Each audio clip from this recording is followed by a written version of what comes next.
So lymphoblastic lymphomas are thought to be lymphoblastic neoplasms at different stages. So the whole point here is this. When we have acute lymphoblastic leukemia, it can also be a lymphoma depending on what stage it's at and depending on where it's going to infiltrate. So say for example, can it start off as a leukemia and then spread to the lymph? Yes. Okay, so sometimes it can, and it depends on the stage, or sometimes it can just stay a leukemia. Okay, so it just depends. Now this is primarily a children's disorder. They do say that ALL unfortunately is the second leading cause of death in children. ALL is a childhood cancer. Okay, so just make sure you know that. And I did see this as a question in one of those NCLEX review books. Okay, so ALL is a childhood cancer.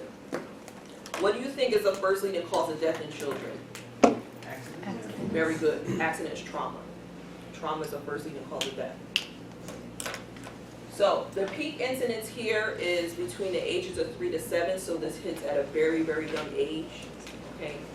They say here a second peak can be middle age. Now, very rare that you hear of an adult having ALL, although I have heard of one case, actually it was a student a couple of terms ago, his, I think, grandfather had ALL. Okay. Very rare that an adult will have ALL, but it is a possibility. Okay. So I believe what happens here is that if that ALL goes into remission, can it come back out later on? Yes. Okay, and so this is how they can have that second peak. But most of the times it's just a childhood cancer.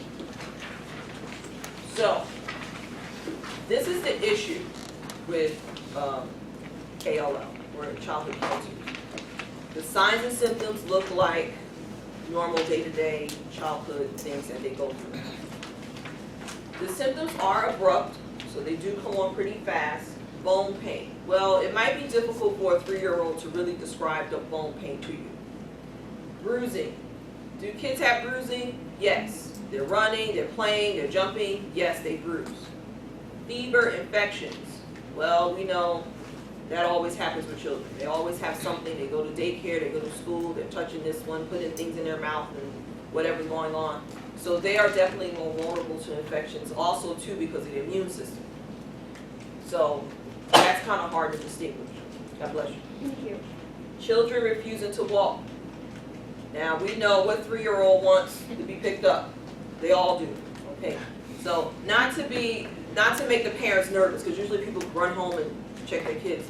But not to make you nervous, but what happens is unfortunately sometimes these things aren't diagnosed in a timely fashion because it mimics, and it's hard. It's no one's fault. It's hard to distinguish. Loss of appetite, fatigue, and abdominal pain. Now, they will start to have enlarged spleen, liver, and lymph nodes if it starts involving your lymphatic system. Okay, and so then you'll have signs and symptoms of that. Okay, so prognosis and treatment. 85% 5-year survival rate in children, 30 to 50% in adults. Some forms of ALL are more responsive than others to therapy, and that depends on the subtype. Okay, remember, this still has a subtype because it's acute. So this is what they do. Chemotherapy. Chemotherapy is the treatment of choice. Why they want to, and we know chemotherapy is aggressive, and they want to get as aggressive as they can to try to attack those cells and put them in a remission. Even post-remission, they will continue chemo.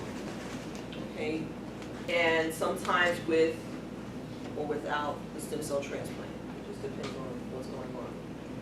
Now they have here monoclonal antibodies that can be used, I would assume more so for like lymphatic involvement. And that's just kind of like immunotherapy, just to kind of give the immune system a boost to attack the leukemia or the lymphoma. So I don't think that's used as commonly as the chemotherapy, or over the chemo, I should say, but they'll definitely do chemo. Okay. This particular one, hairy cell, I know it sounds funny, the name, hairy cell leukemia. This is a very rare leukemia. Last term, to be honest, I actually cut this out, but I'll add it in. It's very simple, quick, easy to understand. It's a rare type of leukemia. It is a chronic leukemia that attacks B cells. Okay, that attacks B cells. It is highly treatable. Okay, so it's highly treatable. They give you the median age there, 55. Again, men more prominent to develop this. Okay, and the reason why they call this hairy cell is because it has sort of like these projections that come off of the cell that looks like, I guess, little hairs. Okay, and so we'll take a look at that in a second. Okay. So these hairy cells obviously will be in the bloodstream. Okay. And I would say this will be a hallmark is that 90% of these patients will have splenomegaly. So the spleen will get larger. Okay, so this is what it looks like. So if you take a look at this, this looks like a nice mature lymphocyte. Okay, so we got nice cytoplasm. This nucleus is there. However, when you look at the cytoplasm looks sort of stripped, okay, like pulled apart. And so that's the malignancy of the presentation of the hairy cell. So treatment. Treatment begins when the patient is symptomatic. Again, because it is a chronic disease, again, signs and symptoms aren't right in your face. So when they start to have signs and symptoms, they'll treat it. And they do say that this is highly treatable, as we said before, and they use chemotherapy. So CR stands for complete remission. So complete remission rate of 80%. With chemotherapy. And so that's hairy cell. This is the very last leukemia.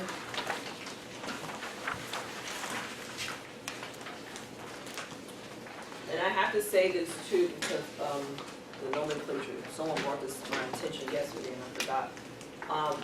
This is called plasma cell myeloma. As you can see, it is with the oma.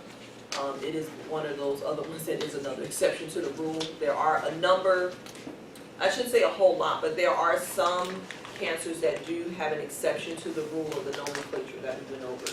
And so this is another one, okay, myeloma, plasma cell myeloma. This is a malignancy of B cells, okay, antibody secreting B cells. This is a chronic condition. However, I will say, plasma cell myeloma, it is aggressive. Even though it's chronic, it can be aggressive. These patients have a lot of different signs and symptoms, different than what we've seen before, so we'll go over this now. So malignant, mature, antibody secreting B cells, that's what's going on. The plasma cells invade the bone, and they can form multiple tumor sites in different areas. So I would highlight this third bullet here. That's important to know. And this is our first time seeing this. That we say, oh, it's, or I should say multiplying, but it's actually metastasizing and forming different tumor sites. That's why I said this behaves totally different. That's a hallmark. I would say like all of the signs and symptoms are pretty much like a hallmark. You'll know multiple myeloma when you see it. The age range here, okay, is about 65. Men, again, more than women to develop this. So this is what happens. If you have a B cell, we know that they secrete antibodies, okay? Now, the antibody type B cells. If you have a malignancy of that B cell, it's going to now secrete a peculiar type of antibody, okay? And so this is how they can detect this. So these malignant plasma cells belong to a single clone, and so they will start to produce an excessive identical monoclonal antibody. So they're going to produce this type of different antibody, which can be detected in the bloodstream and on electrophoresis.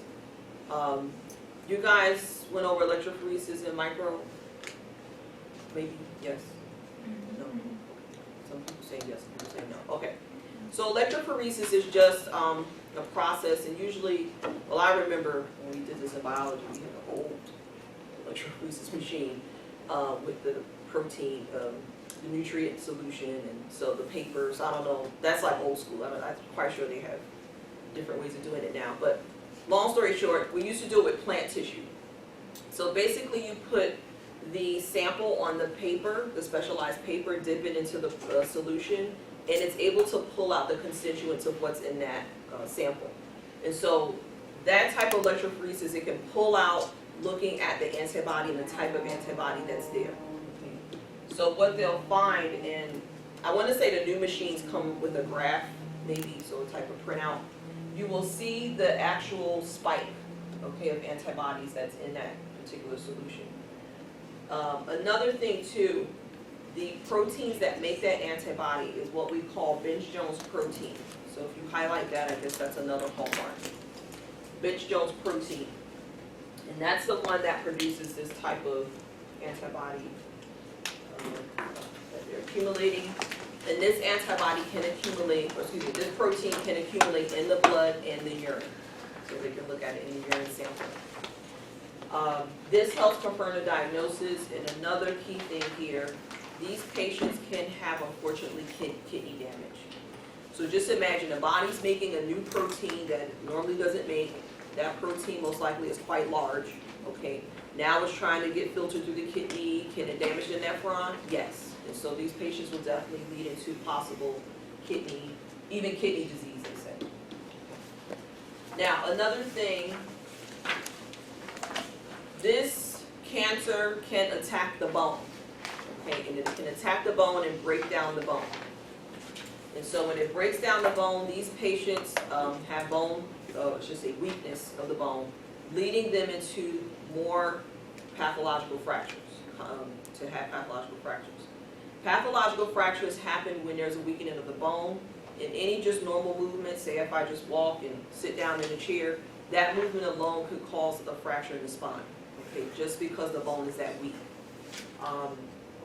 Now, in this bone destruction can be also recognized in blood work, looking at the blood work, and if you see that the calcium levels are high, because that's telling us that there's bone destruction. Okay, so for diagnosis, yes, we know all this. Yes, the antibody, Binge-Jones, yes, we went over that. And the bone marrow biopsy obviously will confirm the diagnosis. So, I know this picture looks weird, you won't forget this one.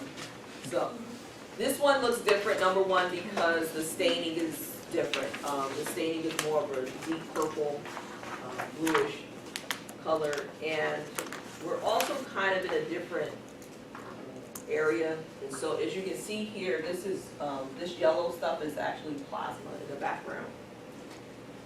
Now, these do look like lymphocytes, although they look different. So they have the cytoplasm, nucleus is there, but it's kind of the opposite than what we see in a normal lymphocyte. The nucleus is actually smaller instead of larger, and the cytoplasm is taking up more space. So that's an alteration. Another alteration is this. You see these two cells here? They actually have two nuclei inside of it. Okay, so that's not good. That's another alteration. So you can see the malignancy definitely in these cells. And this one's definitely undergoing apoptosis. So the onset is slow and also insidious, slow moving. This again, why? Because this is a chronic. This is a chronic leukemia. It's not acute. This just goes into more detail about the Binge-Jones protein, but the main thing you should understand about this protein is that if it continues to accumulate and accumulate and accumulate, this will definitely lead these patients into having more kidney damage. Okay, so then you have to now manage the kidney issues. So this is diagnosed on routine exam during the asymptomatic phase. Again, a 65-year-old, possible bone pain. Bone pain is usually one of the first things that happens with them, and a 65-year-old is going to think that's arthritis, okay, which makes sense. However, when they look at the urine and see that there's protein in the urine, and if they check the blood levels and see that there's excess calcium, that tells us that this patient is having bone destruction, and that protein most likely is the Binge-Jones, kind of putting all the pieces of the puzzle together. Okay. And bone marrow suppression, yes, we know what's going to happen. So this speaks again about the renal insufficiency. 50% of cases do have renal insufficiency, so that's a big thing. So keep in mind, if they're having the leukemia, obviously treatment for that, but if the kidney's failing and infections and all of that has to be addressed and obviously included in like a treatment plan. So with bone involvement, on x-rays, these patients can have what is called honeycomb honeycomb appearance in the bone, which means it's just the blown out lesions, okay, of destruction in the bone. Please make sure you know the areas: ribs, spine, skull, and pelvis. And this is where they'll have pathological fractures. God bless you. And if you look at those areas, those are not common areas of fractures. So that's definitely a big signal. Okay. So, here we go. If you look at this skull, number one, when you look at plain film X-ray, bone, because of its density, will always show up like a whitish appearance, whereas like soft tissue, like muscle or tendon or anything like that, like even organs, will show up more of a darker appearance, not as bright or white. Okay. So when you look at this skull here, the overall density doesn't look that great. However, if you look at these circles that are there, those are the areas of the pathological fractures. So this person does have pathological fractures in the skull, and that's what they call the honeycomb bone. Also, this vertebrae also has pathological fractures. So all of this area here, this is really, really light. It's not supposed to be that light. I think that's from technique. So sometimes with X-ray, crank it up too much. So, in any event, these are the areas of the pathological fractures. So all in the body of the vertebrae, even in the TP, and in the spinous process. And then what do you see here?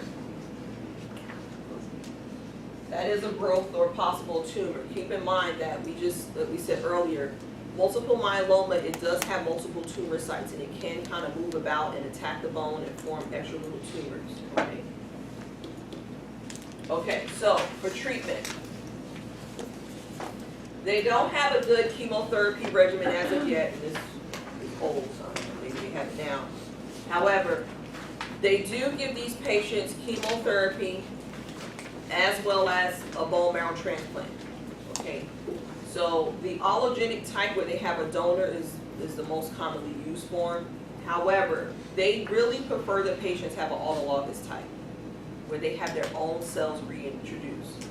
And I think the reason why they want that, because it is an antibody secreting B cell, and I think it would be better for them to have their own cells with their own genetic material to help fight this, okay, because of the type of cell that is malignant. But sometimes, again, it all depends on if they're able to have it or not. So autologous is the optimal initial therapy if they can have it. Other than that, as I said to you before, along with treating the leukemia, you have to address everything else. And I'm quite sure they'll tell you this with your care plans in the future. You have to address, if there's a kidney issue, you have to address the bone. If there's an issue with that, you have to address the pain. So all of those things have to be listed, okay, as a list of diagnosis and addressed. Okay, so you have to treat that. And I think that's it. Is that it? Yes. Okay. Okay, so we're done